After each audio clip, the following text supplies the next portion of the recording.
و اولیاء امتی اجمعین۔ حضور اقدس شفیع محشر مالک جنت صلی اللہ تعالی علیہ وآلہ وسلم کے ارشاد پاک کا مفہوم ہے کہ قیامت کے دن میرا زیادہ قرب و نزدیکی اس شخص کو حاصل ہوگا جس نے دنیا میں زیادہ سے زیادہ درود و سلام پڑھنے کا شرف پایا ہوگا۔ ہم سب مل کر بارگاہ میں ہدیہ صلاۃ والسلام پیش کریں۔ صلاۃ والسلام علیکہ یا سیدی یا رسول اللہ وعلی آلہ وصحابہ یا سیدی یا حبیب اللہ۔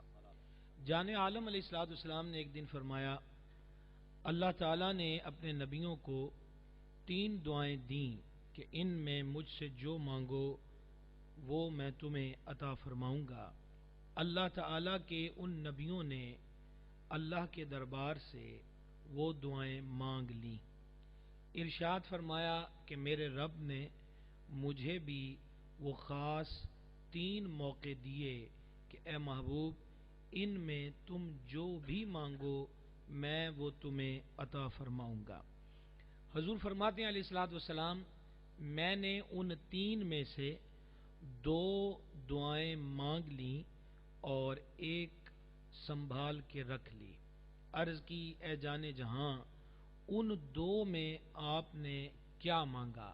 کریم آقا علیہ الصلوۃ والسلام نے فرمایا، میں نے ان 2 میں اپنے رب سے یہ مانگا، الہی میری امت کی بخشش کر دے، مولا میری امت کی بخشش کر دے۔ حضور وہ جو تیسرا موقع محفوظ رکھا ہے اس میں کیا ہے؟ یہ ساؤنڈ مووی والے جتنے حضرات ہیں کوشش کریں کہ یہ بھی خاموشی کی چادر کچھ دیر کے لیے اوڑھ لیں۔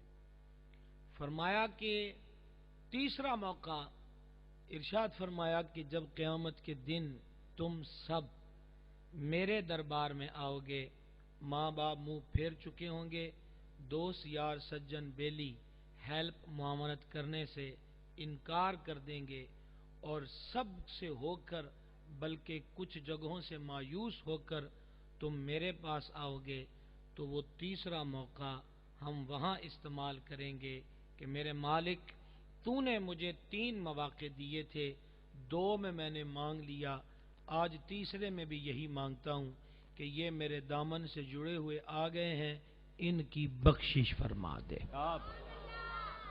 اب آپ ذی وقار، ہم اکثر محافل کے اندر نبی پاک علیہ السلام کی محبت کا ذکر کرتے ہیں، ہمیں حضور سے محبت ہے، للہ الحمد جتنی بھی ہے ہم اس پہ اللہ کا شکر ادا کرتے ہیں، لیکن بغیر کسی تصنع اور تکلف کے بڑی سادہ سی اور ضروری بات آپ کے گوش گزار کرنا چاہتا ہوں، وہ یہ ہے، آپ ادھر توجہ رکھیں، ان کو غور پرابلم ہے، آپ ادھر توجہ رکھیں، وہ یہ ہے کہ جتنی محبت حضور کو ہم سے ہے اتنی محبت ہم سرکار سے نہیں کرتے۔ یہ ایک ایسی حقیقت ہے کہ اگر ہم غور اور فکر کریں تو ہمیں یہ حقیقت کھل کے آشکار نظر آ سکتی ہے۔ آپ نے ابھی دیکھا 3 اہم موقع، ویسے حدیث میں ہے کہ نبیوں کی ہر دعا قبول ہوتی ہے، اور پھر سرکار کی دعا، ایک محرم راز نے کہا، اجابت کا جوڑا، عنایت کا صحرا، دلہن بن کے نکلی دعائے محمد، اجابت نے جھک کر گلے سے لگایا بڑی ناز سے جب دعائے محمد صلی اللہ علیہ وآلہ وسلم۔ لیکن یہ اسپیشل موقع کہ جو مانگو گے وہ دوں گا، اس اسپیشل موقع پر بھی حضور نے کیا مانگا؟ ہماری بخشش کی دعا۔ اب ایک حدیثی وہ سنیے جسے امام حاکم نیشاپوری نے نقل کیا، جانے جہاں علیہ الصلوۃ والسلام نے فرمایا، قیامت کے دن نبیوں رسولوں کے لیے سونے کے ممبر رکھے جائیں گے۔ ایک تو یہ غلط فہمی دور کر لینی چاہیے کہ جہاں عام لوگ پریشان حال کھڑے ہوں گے تو لوگ بعض کہہ دیتے ہیں کہ نبی رسول بھی وہاں کھڑے ہوں گے، نہیں، اللہ کے محبوب نے خبر دی ہے کہ نبیوں رسولوں کے لیے یہ جنت کی بات نہیں، مجمع حشر کی بات ہے، سونے کے ممبر رکھے جائیں گے۔ رسل و انبیاء علیہ السلام سونے کے ممبروں پر جلوس فرمائیں گے، رونق افروز ہوں گے۔ اب یہ حیرت ناک بات سنیے، سرکار فرماتے ہیں میرا ممبر خالی ہوگا۔ حضور آپ کا ممبر خالی کیوں ہوگا؟ فرمایا میں سر و قد اللہ کے دربار میں کھڑا ہوں گا۔ اور اگلی بات اور دہلا دینے والی ہے اہل محبت کے لیے، فرمایا کہ ہم اس بات کا خدشہ کریں گے کہ کہیں میرا رب مجھ سے یہ نہ فرما دے کہ محبوب تم جنت میں چلے جاؤ، میرا رب مجھ سے یہ نہ فرما دے کہ محبوب تم جنت میں چلے جاؤ۔ حضور اس میں خدشے والی کیا بات ہے؟ تو جانے جہاں علیہ الصلوۃ والسلام نے فرمایا اگر ہم جنت میں چلے گئے تو جو پیچھے کھڑے ہوں گے ان کا کیا بنے گا؟ آپ غور کر رہے ہیں، یہ ہے حضور کی ہم سے محبت۔ سخت گرمی ہونا اور بعض کمپنیوں کی بسیں چلتی ہیں اسی ٹائم، تو وہ مخصوص وقت پر اس کا دروازہ کھولتے ہیں، تو ہر ایک کی خواہش ہوتی ہے کہ اس حبس سے بچنے کے لیے جلدی پہلے بس میں چلا جاؤں۔ حشر کے مجمع میں کون نہیں چاہے گا کہ میں سب سے پہلے جنت میں چلا جاؤں، پر اس مجمع میں بھی یہ ہو رہا ہے۔ استاد زمن برادر اعلی حضرت نے کہا تھا مجمع حشر میں گھبرائی ہوئی پھرتی ہے، ڈھونڈنے نکلی ہے مجرم کو شفاعت تیری۔ تو حضور اقدس علیہ الصلوۃ والسلام فرماتے ہیں میں اللہ کے دربار میں سر و قد کھڑا ہوں گا، میرا رب مجھ سے فرمائے گا محبوب کھڑے کیوں ہو؟ تو سرکار اللہ کی بارگاہ میں عرض کریں گے مولا یہ میرے غلام حاضر ہیں، میں ان کے لیے کھڑا ہوں، محبوب کیا چاہتے ہو؟ تو ذرا یہ لفظ سنیے گا، بولنے کی اپیل آپ سے کوئی نہیں، اس کو دل میں محفوظ کیجئے گا۔ سرکار فرماتے ہیں میں رب سے عرض کروں گا الہی عجل حسابہم، ان کا حساب جلدی کر دے۔ یہاں میں آپ کو ایک حدیث سنانا چاہتا ہوں کہ قیامت کے دن حساب کی سختی بڑی شدید ہے۔ فرمایا کہ جب حساب کا معاملہ ہوگا تو لوگ صاف اللہ کے دربار میں کہہ دیں گے کہ مالک تو دوزخ میں ہمیں ڈال دے لیکن ہم سے حساب نہ لے، کہ حساب دینے کی سختی ہم سہ نہیں سکتے۔ ترمذی شریف تفسیر والے چیپٹر میں حدیث ہے کہ قیامت کے دن کسی کو اس وقت تک قدم اٹھانے کی اجازت نہ دی جائے گی جب تک کہ اس سے 5 سوال نہ کر لیے جائیں۔ پہلا سوال عمر کیسے گزاری، دوسرا سوال جوانی کن کاموں میں خرچ کی، تیسرا سوال مال کہاں سے کمایا، چوتھا سوال مال کہاں پہ خرچ کیا، اور 5واں سوال اپنے علم پر کہاں تک عمل کیا۔ جب تک ان 5 سوالوں کے فرما جواب نہ لے لیے جائیں کسی کو اس وقت تک قدم اٹھانے کی اجازت نہ دی جائے گی۔ اس معاملے میں حضور کہتے ہیں فرماتے ہیں علیہ الصلوۃ والسلام کہ میں اپنے رب سے کہوں گا عجل حسابہم، مولا ان کا حساب جلدی کر دے۔ پتہ ہے جواب کیا ملے گا؟ کریم فرماتے ہیں علیہ الصلوۃ والسلام اللہ جل شانہ فرمائے گا محبوب پھر حساب کا معاملہ کیا کرنا ہے، تو جس کو اشارہ کر دے اور جس کو جنت کا پروانہ دینا ہے دے دے، پروانے تو دیتا جا، جنت کا داخلہ ہم فرماتے جاتے ہیں۔ یہاں پر سرکار اعلی حضرت نے اس حدیث کو سامنے رکھ کے ایک تمنا ظاہر کی، تمنا ہے کہ فرمائیے روز محشر، تمنا ہے کہ فرمائیے روز محشر، یہ تیری رہائی کی چٹھی ملی ہے، شفاعت کرے جو حشر میں رضا کی، سوا تیرے کس کو یہ قدرت ملی ہے۔ آپ یہاں بھی غور کریں کہ جان عالم علیہ الصلوۃ والسلام کو فکر ہے تو کس بات کی کہ میری امت کا حساب جلد ہو جائے اور میری امت جنت میں داخل جلدی ہو جائے۔ اس سے بھی آگے بڑھتے ہیں، احادیث کے اندر یہ مضامین موجود ہیں کہ نبی پاک علیہ السلام ساری رات محو عبادت رہتے اور عبادت کا یہ دورانیہ اکثر قیام پر مشتمل ہوتا، اتنا قیام فرماتے کہ میرے کریم کے مقدس نرم و نازک قدمین شریفین متورم ہو جاتے، جس کو کہتے ہیں قدموں میں سوزش آ جانا۔ اسی لیے مالک نے فرمایا تھا یا ایھا المزمل، اے چادر کا جھرمٹ مارنے والے پیارے، راتوں کو قیام کیا کر پر تھوڑا کیا کر۔ آپ غور کریں کہ مالک نے اپنے محبوب سے فرمایا کہ محبوب اتنا طول قیام کو مت دیا کرو کہ تمہارے قدموں میں ورم آ جائے۔ اب اگلی بات کیا ہے؟ یہ بھی روایات میں موجود ہے کہ حضور کی چشمان کرم سے آنسو جاری ہوتے، ان آنسوؤں سے ریش مبارک تر ہو جاتی، لیکن غور کیجئے گا کہ راتوں کے ان قیام میں اشکوں کی ان جھڑیوں میں حضور نے کیا مانگا، آپ کتب کے اوراق پڑھ پڑھ کے دیکھ لیجئے، ایک ہی دعا نظر آتی ہے، مولا میری امت کی بخشش کر دے، الہی میری امت کی بخشش کر دے۔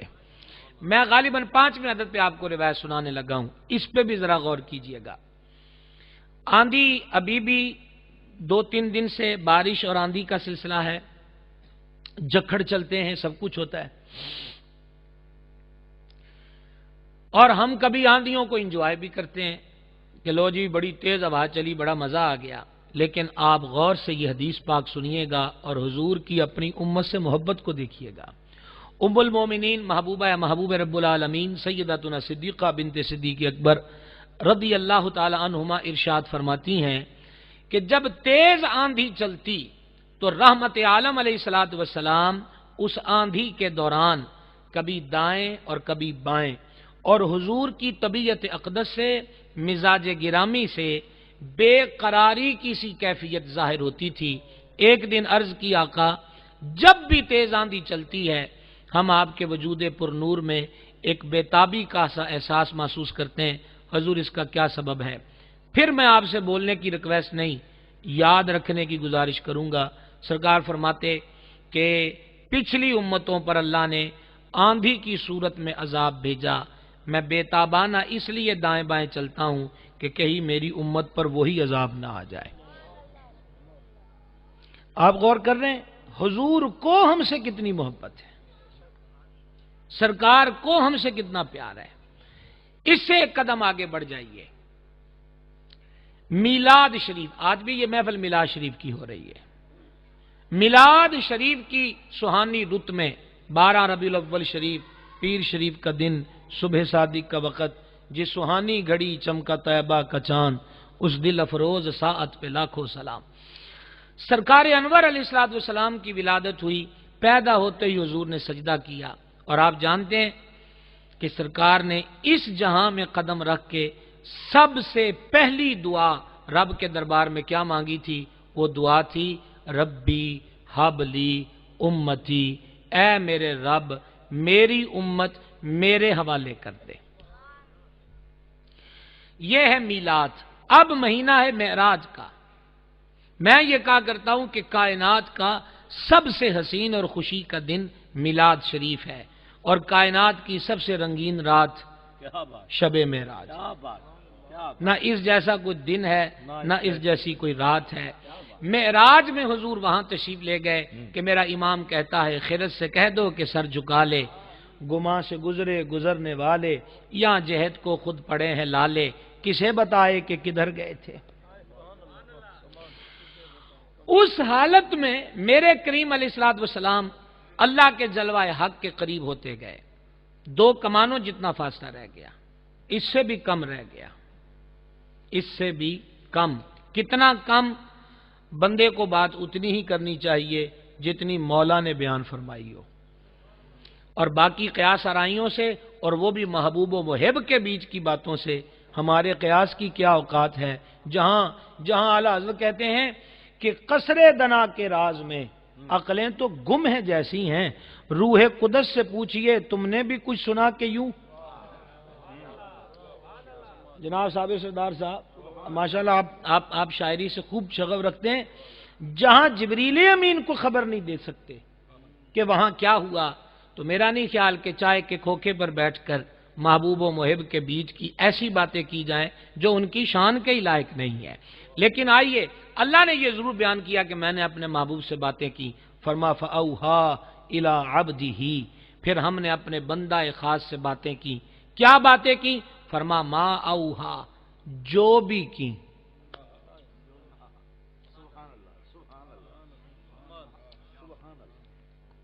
فَأَوْحَا إِلَىٰ عَبْدِهِ ما اوحا، پھر ہم نے اپنے عبد خاص سے باتیں کی، کان لگ گئے۔ کیا کی؟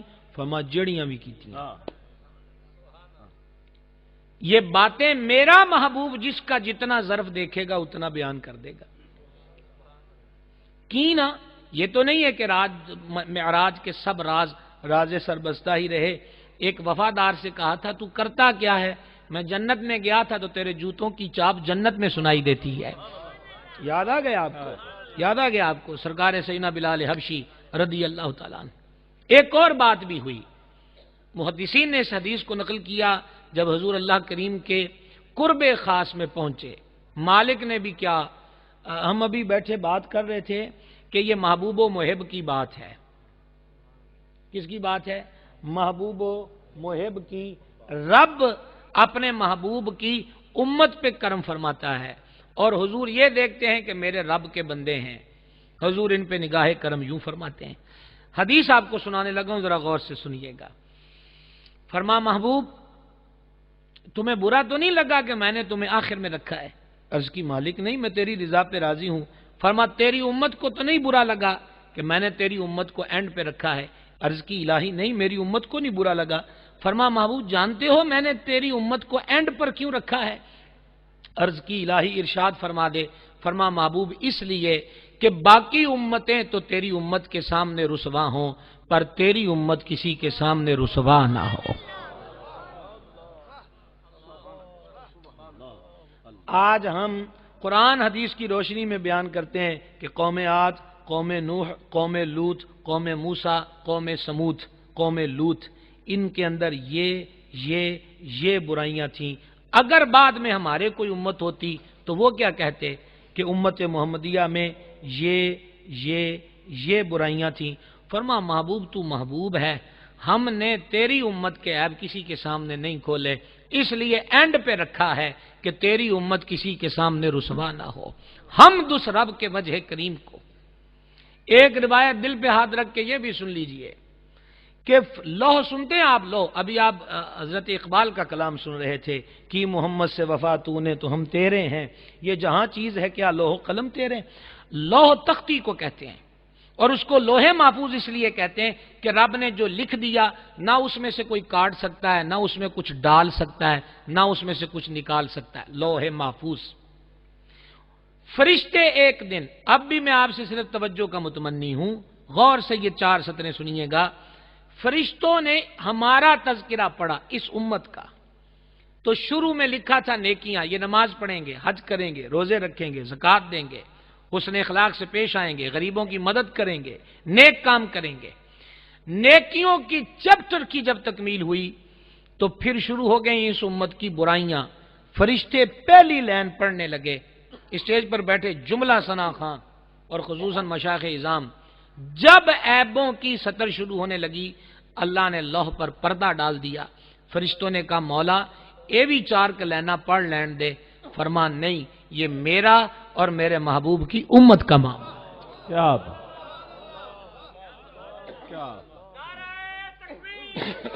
اللہ اکبر یا رسول اللہ۔ یہ میرا اور میرے محبوب کی امت کے درمیان کا معاملہ ہے۔ ایک عرض کرنا چاہتا ہوں، کاش کہ ہم سمجھ جائیں، رب تو پھر ہمارے عیبوں پہ پردے ڈالتا ہے اور ہم گناہ کر کر کے فیس بک پہ چڑھاتے ہیں۔ ایک بندہ شراب پیتا ہے، وہ سرعام اظہار کرتا ہے میں شراب پیتا ہوں، بدکاری کا مرتکب ہے، گلیوں چوکوں چراہوں میں کھڑے ہو کر مسلم معاشرے کی بیٹیوں کو تانکتا جھانکتا ہے، پھر فخریہ اس کو سوشل میڈیا پہ وائرل کرتا ہے، لوگوں کو بتاتا ہے۔ کچھ تو شرم کرنا چاہیے، وہ ستار پردے پہ پردہ ڈال رہا ہے اور ہم بغاوت کی طرف بڑھ رہے ہیں۔ یاد رکھیے گا گناہ معاف ہو جایا کرتے ہیں، بغاوت کو کبھی معاف نہیں کیا جاتا۔ صوفیہ فرماتے ہیں ایک بندے کو رب نے کہا کہ جا ہم تم سے کچھ بھی نہیں پوچھتے، تجھے جنت میں بھیج دیتے ہیں۔ اس کے بڑے گناہ تھے، وہ جنت میں گیا تو اس نے کھپ ڈال دی، او میرے اے بھی گناہ سی، اللہ نے پوچھا ہی نہیں اور مجھے جنت میں بھیج دیا۔ مالک نے فرمایا اس کو واپس لاؤ، واپس لایا گیا۔ فرمایا ہم نے تیرے اتنے گناہوں پہ پردہ ڈال دیا، تو ہماری ایک رحمت پہ پردہ نہ ڈال سکا، اس رحمت کو تو نے اوپن کر دیا، چھپا کے تو اسے نہ رکھا گیا۔ عرض یہ کر رہا ہوں کہ وہ کتنا مہربان ہے۔ اور یہاں پر ایک نقطہ آپ کی خدمت میں اور پیش کرنا چاہتا ہوں، کرامن کاتبین، دائیں طرف والا نیکیاں لکھتا ہے، بائیں طرف والا بدیاں لکھتا ہے۔ آپ حدیث میں سنتے ہیں جیسے دوشی کی فضیلت میں ہے، جو ایک بار دوشی پڑھے اس کے 10 گناہ معاف ہو جاتے ہیں، ظاہری بات ہے لکھے گناہ مائنس کر دیے جاتے ہیں۔ تو اب اس رجسٹر سے تو مائنس ہو گئے، میں ابھی کچھ لکھوں، کارڈ پکڑ کے کاغذ پکڑ کے پھر اس کو مٹا دوں تو کاغذ سے تو مٹ گیا، میرے ذہن سے تو نہیں مٹا کہ میں نے کیا لکھا تھا۔ یہاں علماء نے لکھا ہے کہ کیا صرف تحریر ہی مٹتی ہے یا فرشتے کے دماغ سے بھی مٹتا ہے؟ کا معاملہ امت کی پردہ داری کا ہے، رجسٹر سے بھی مٹ جاتا ہے، رب فرشتے کے ذہن سے بھی مٹا دیتا ہے۔ یہ احسان ہے اس امت پر، یہ عنایات کی بارش ہے اس امت پر، یہ فضل و احسان کا عالم ہے اس امت پر۔ تو احباب ذی وقار، گزارش آپ کی خدمت میں یہ کر رہا تھا، ابھی میں نے جو آپ کے سامنے وہ پڑھی حدیث شریف کہ فرما میں نے اس لیے اس کو اینڈ پہ رکھا ہے کہ یہ امت کسی کے سامنے رسوا نہ ہو۔ فقی ابو اللہ سمرقندی رحمہ اللہ وقت کا فقی اور محدث گزرا ہے، بغداد معلیٰ میں ان کا مزار اور مدرسہ ہے۔ اور میں ایک چشتی مزاج لوگوں کو بتانا چاہتا ہوں کہ رجب کے مہینے میں حضور قطب الحق والدین خواجہ قطب الدین بختیار کاکی فقی ابو اللیث کی جامع مسجد میں سلطان الہند غریب نواز کے مرید ہوئے تھے، تو اتفاقاً رجب کا مہینہ ہے اور فقی ابو اللیث کی بات چھڑ گئی۔ فقی ابو اللیث نے اپنی مشہور کتاب تنبیہ الغافلین میں لکھا، اور اب بھی آپ سے بولنے کی اپیل نہیں، آپ نے اپنے رب کی حمد کرنی ہے، اس سے فن خطابت تو کوئی چیز نہیں ہوتی۔ بات سنیے، کانوں کی راہ دل تک جائے تو دل ہی میں اس کو یاد کیجئے، لیکن محفوظ کر لیجئے گا۔ کہا اللہ نے اس امت کی عمر تھوڑی کیوں رکھی؟ پچھلے تو 200 سال کے بھی ہوئے، 300 سال کے بھی ہوئے، 400 سال کے بھی ہوئے، اس امت کی زندگی آخر قرب قیامت فقط 40 سال ہے۔ 40 سال سے زیادہ پھر کسی کی نہیں رہے گی۔ نوجوانوں، کب تک بڑھاپے کا انتظار کریں گے؟ قبرستان میں دیکھنا چاہیے، جوانوں کی قبریں موجود ہیں۔ عمریں تھوڑی کیوں رکھی؟ فقی ابو اللیث لکھتے ہیں اس لیے تھوڑی رکھی، آپ ادھر ہی دیکھیں، بچے آئے ہیں اور کوئی معاملہ خراب نہیں ہوا، آپ توجہ رکھیں۔ عمریں تھوڑی کیوں رکھی؟ کہ اس لیے تھوڑی رکھی ہیں تاکہ یہ گناہ تھوڑے کریں۔ اگلی بات، حدیث میں تو یہ فرما دیا کہ تاکہ تیری امت رسوا نہ ہو۔ فقی ابو اللیث نے ایک اور حسین بات نقل کی کہ اس امت کو اینڈ پر اس لیے رکھا ہے تاکہ اس امت کو زیادہ ٹائم قبروں میں نہ گزارنا پڑے۔ واہ واہ واہ، اس کریمی پہ قربان جائے۔ اگر ہم حضرت آدم علیہ السلام والے دور میں ہوتے تو آج تک کہاں ہوتے؟ بولیں گے ذرا، قبروں میں ہوتے۔ اور ہمیں اینڈ پر رکھا، اور ایک دن سرکار نے اپنی 2 بے مثل انگلیاں ملا کے فرمایا تھا میں مبعوث ہوا ہوں، میری بعثت اور قیامت اس طرح قریب ہے، زیادہ گیپ نہیں ہے، زیادہ فاصلہ نہیں ہے۔ اب تیسری بات سنیے گا، اس امت کے قد کیوں چھوٹے رکھے؟ اب وہاں تو 100 فٹ کے بھی تھے۔ یاجوج و ماجوج کا انسانیت سے تعلق نہ ہو، ایک مخلوق ہے، تو وہ تو اس قدر ان کے بڑے قد ہیں کہ ہمارے 200 فٹ کے مینار بھی اس کے آگے شاید ان کی ایک انگلی کے اندر آ جائے۔ ہمارے قد کیوں چھوٹے رکھے؟ تو فقی ابو اللیث نے لکھا اس لیے چھوٹے رکھے تاکہ ان کو کپڑے حاصل کرنے میں دشواری نہ ہو۔ مہنگائی کے اس دور میں سوٹ لینا اور سوٹ لے کے درزی سے رہا ہونا کتنا مشکل کام ہے۔ تو اگر 100 فٹ کا قد ہوتا تو سوچئے اتنے مہنگے داموں جو تھان ہے وہ کون خریدتا، کون پہنتا۔ اب میرا جملہ سنیے گا، اور پھر بھی میں آپ سے بولنے کی ریکویسٹ نہیں کروں گا، صرف محفوظ رکھنے کی۔ جملہ یہ ہے، کہا محبوب ان کے ویسے قد ہم نے چھوٹے رکھے ہیں تاکہ کپڑا لینے میں ان کو دقت نہ ہو، ویسے ہم نے تیری امت کا قد بڑا اونچا کر دیا ہے۔ اتنا اونچا قد کیا ہے، اتنا اونچا قد کیا ہے کہ امام طبری نے جامع البیان میں حدیث لکھی کہ قیامت کے دن جب باقی امتیں میری امت کی ٹور دیکھیں گی تو تمنا کریں گی کاش ہم بھی اس امت میں سے ہوتے۔ مجھے وقت کا پورا احساس ہے، کثیر شناخواں حضرات رونق افروز ہیں، جتنی باتیں میں نے کہہ دی وہ ناکافی نہیں ہیں، اور ضروری نہیں ہوتا کہ بندہ 300-400 کتابیں سنا کے کرسی سے فراغت پائے، سمجھنے کے تو ایک نقطہ بھی کافی ہوتا ہے۔ اینڈ پر ایک روایت اور گوش گزار کر کے میں تقریر ختم کرنا چاہوں گا۔ سرکار کو ہم سے کتنا پیار ہے علیہ الصلاۃ والتسلیم، اس پر ایک روایت اور سن لیجئے۔ اس کو امام سیوطی نے در منصور میں، امام سخاوی نے اس کو القول البدیع کے اندر نقل کیا۔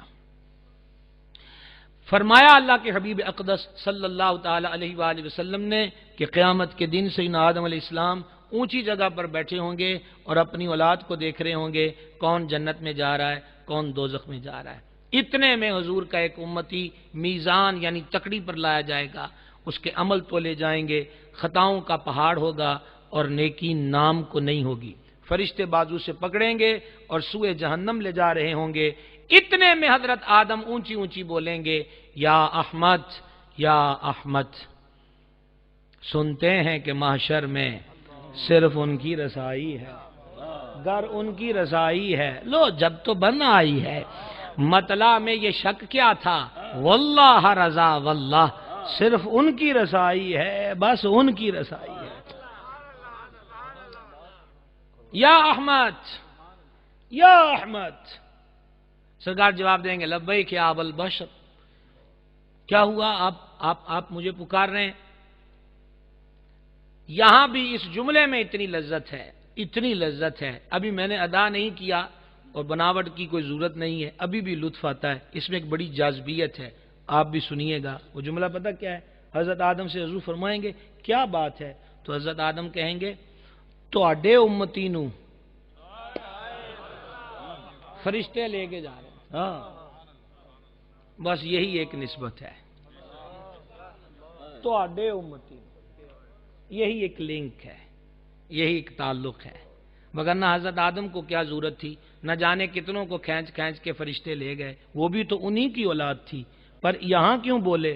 کہا آپ کا ہے، کاش کہ ہم بھی کسی دن سمجھ جائیں کہ ہم کس کے ہیں۔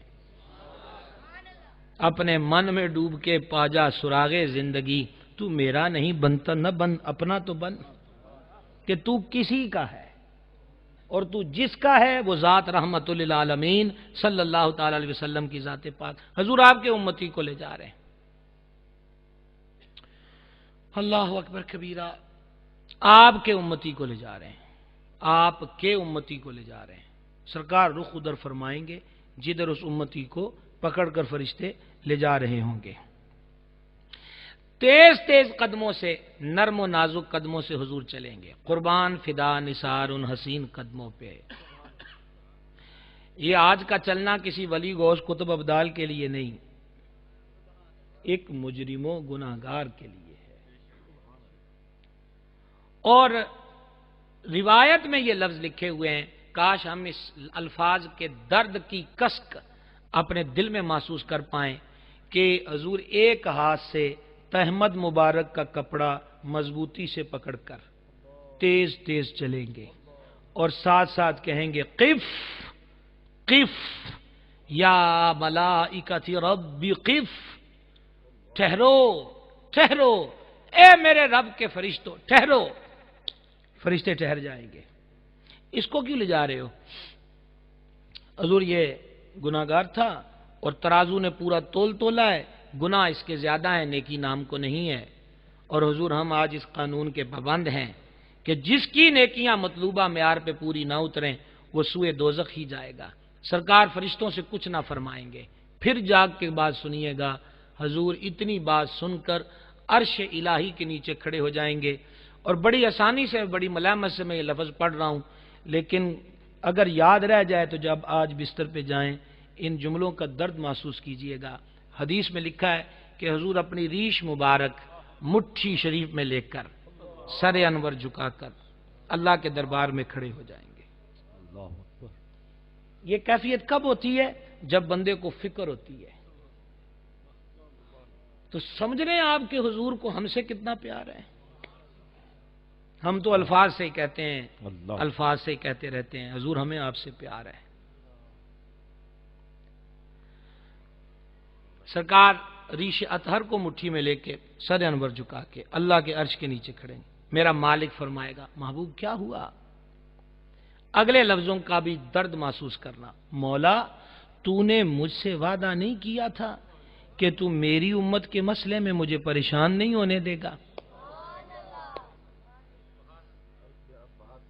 اللہ اللہ۔ اور یہ جو وعدہ ہے یہ صحیح مسلم کتاب الایمان میں وہ وعدہ نقل ہے، سنردیک فی امتک ولا نسوک، محبوب ہم تمہیں تیری امت کے مسئلے میں راضی کریں گے اور تمہیں پریشان نہیں ہونے دیں گے۔ مولا تو نے مجھ سے وعدہ نہیں کیا تھا کہ تو امت کے معاملے میں مجھے پریشان نہیں ہونے دے گا۔ محبوب عہد ہے تجھ سے، پکا عہد ہے، تو مولا یہ میرے امتی کو لے جا رہے ہیں اور کہتے ہیں کہ قانون یہ ہے کہ جس کی نیکیاں مطلوبہ معیار کو نہ پہنچیں وہ دوزخ میں لے جایا جائے گا۔ ہم اختتام روایت کے قریب پہنچ گئے ہیں۔ اللہ فرشتوں کو فرمائے گا، یہ لفظ بھی بڑے مزیدار ہیں، اللہ فرشتوں کو فرمائے گا میرے محبوب کی اتباع کرو، جو میرا محبوب کہتا ہے ویسا کرو۔ فرشتے محکوم ہیں، حضور حکم کیجئے۔ اچھا سرکار اب یہ بھی تو فرما سکتے ہیں نا کہ اس کو جنت میں لے جاؤ، لیکن ایسا نہیں فرمائیں گے۔ کتنی حسین ادا ہے، اور ادا بھی ادائے دل ربا ہے کہ محبوب فرمائیں گے میرے سامنے پھر عمل تو لو۔ یہ بھی ایک حسین رمز ہے، میرے سامنے عمل تولو، میرے سامنے تولو۔ یہ رب کی تکڑی ہے جو نہ کم تولتی ہے نہ زائد، پورا تولتی ہے۔ اب وہی گناہوں کی پوٹلی نہیں بلکہ پہاڑ اور نیکیوں کی پوٹلی ایک طرف رکھ دی جائے گی۔ امام سخاوی، امام سیوطی تگڑے محدث ہیں، انہوں نے اس کو لکھا ہے کہ سرکار اپنی جیب اقدس سے ایک کاغذ کا پرزہ نکالیں گے اور نیکی والے پلڑے میں رکھ دیں گے، نیکی والا پلڑا بھاری ہو جائے گا۔ اوکے ہو گیا جی حضور، ہو گیا، لے جاؤ جنت میں۔ یہ ابھی ابھی تھا کہ اس کو بازو سے پکڑ کے گھسیٹا جا رہا تھا، اور ابھی ابھی کیا ہوا کہ فرشتے اس کو ہاتھ باندھ کے کہتے ہیں چلیے ہم آپ کو جنت میں آپ کے مکان تک لے چلیں۔ ہم رسول اللہ کے، جنت رسول اللہ کی، چلیے بھئی جہنم کے گنے دیکھیں نا، خدا نہ خواستہ یہ کئی دفعہ پلین میں ہوا کہ جہاز ان بیلنس ہوتا ہے، ایئر پاکٹ آتے ہیں، اوہ گھبراہٹ، بس گئے کہ گئے، اور جب تھوڑا سکون ہو جائے الحمدللہ کہ بچ گئے، اور جہاز نے لینڈنگ کر لی ایئرپورٹ پہ تو پھر اور مطمئن ہو گئے کہ شکر الحمدللہ۔ ایسے ہی عام روڈوں پہ ہر سواری سے یہ ہوتا ہے۔ ایک جہنم کے دہانے پر تھا اور اس کو کھینچ لیا گیا، اور یہ بخاری کی حدیث ہے، حضور فرماتے ہیں میری مثال تو ایسے ہے کہ کسی بندے نے آگ جلائی تو پتنگے اڑ اڑ کے آنے لگ گئے، وہ اس میں گرنے لگ گئے۔ فرمایا میں کمر باندھ کر، یہ جو ہمارے بزرگ بیٹھے ہیں یہ کمر باندھنے کو مجھ سے زیادہ سمجھتے ہیں۔ حضرت گرامی قدر والا طریقت والا مرتبہ پیر طریقت میاں شاہ مقیم صاحب رونق افروز ہے، ہمارے سروں کا تاج ہے۔ تو کو کام کرنا ہوتا ہے نا، سیانے ہوتے آستینیں چڑھانی اور کمر بند باندھنا، پٹکا کمر میں، جب زیادہ کام مشقت کا کرنا۔ حضور فرماتے ہیں میں تو کمر پہ پٹکا باندھ کے کھڑا ہوں، تم جہنم میں گرنا چاہتے ہو اور میں تمہیں بچانا چاہتا ہوں۔ کتنا بڑا اعلان ہے، سنیے آگا۔ اب وہ فرشتوں کے جھرمٹ میں مڑ مڑ کے دیکھ رہا ہے، کیونکہ سرکار کسی اور کے پاؤں کی زنجیریں کاٹنے جا رہے ہیں۔ تو فرشتوں سے ڈرتے ڈرتے کہے گا میں ان سے بات کر سکتا ہوں جنہوں نے مجھے بچایا ہے؟ تو فرشتے گویا کہ یہ کہیں گے بھائی ان تو تیری پوری ٹور ہے، تو جو کہتا ہے کیا ہم مانیں گے۔ اب وہ فرشتوں کے جلوس سے نکل کر جانے جانا کی دہلیز پہ حاضر ہوگا، اور اس کا پہلا سوال یہ ہوگا آپ کون ہیں؟ اور یہ حقیقت ہے کہ اس نے پہچانا نہ ہوگا۔ کریم فرمائیں گے تو بھول گیا نا؟ ہم نہیں بھولے۔ انا نبیو کا محمد صلی اللہ تعالی علیہ وسلم، میں تیرا نبی محمد کریم ہوں علیہ الصلوۃ والتسلیم۔ سر جھک جائے گا، خدا جانے اس کی کیفیت کیا ہوگی۔ بہرحال ہم تو یہی کہہ سکتے ہیں جو میرے امام نے معراج کے لیے کہا تھا، خدا ہی صبر دے جان پرغم، کیوں کر دکھائیں تجھے وہ عالم، جھرمٹ میں لے کے جب ان کو قدسی جنا کا دولہ بنا رہے تھے۔ قدموں پہ لوٹے گا، اور اب وہ یہ سوال کرے گا جو آپ کے ذہن میں بھی شاید کسی کے آیا ہو کہ اس کاغذ میں کیا تھا۔ عرض کرے گا میرے کریم کہاں گناہوں کا دفتر اور کہاں محض ایک کاغذ؟ حضور یہ کیا تھا اس کاغذ میں؟ فرما تو نے ایک بار محبت شوق الفت کے ساتھ ہمارے دربار دربار میں درود کی نظر پیش کی تھی، فرشتوں نے وہ لکھ کر ہمیں دے دی، اور اگلی بات پہ میں پھر آپ سے بولنے کی اپیل، مجھے ضرورت ہی نہیں ہے کہ میں آپ سے یوں کہوں، قلب میں محفوظ کیجئے گا اور اگر اگلا جملہ میں اپنے ذوق میں پنجابی میں کہنے لگا ہوں، کریم فرمائیں گے فرشتوں نے وہ لکھ کے مجھے دیا تھا تے میں اج دے دیہاڑے واسطے تیرے لیے سانب کے رکھ لیا. کیا کیا آج کے دن کے لیے، اور وہی رکھ دیا ہے جو تیرے کام آ گیا ہے. پھر ابتدائے گفتگو بھی یہی اور منتہا بھی یہی کہ ہمیں حضور سے محبت کرنا چاہیے، اور جب محبت ہو جاتی ہے تو پھر ہر نسبت سے محبت ہوتی ہے، لیکن پہلے ضروری ہے کہ مرکز سے دل جڑ جائے. مرکز سے جڑ جائے گا تو ہر جز کے ساتھ خود جڑ جائے گا. وما علیہ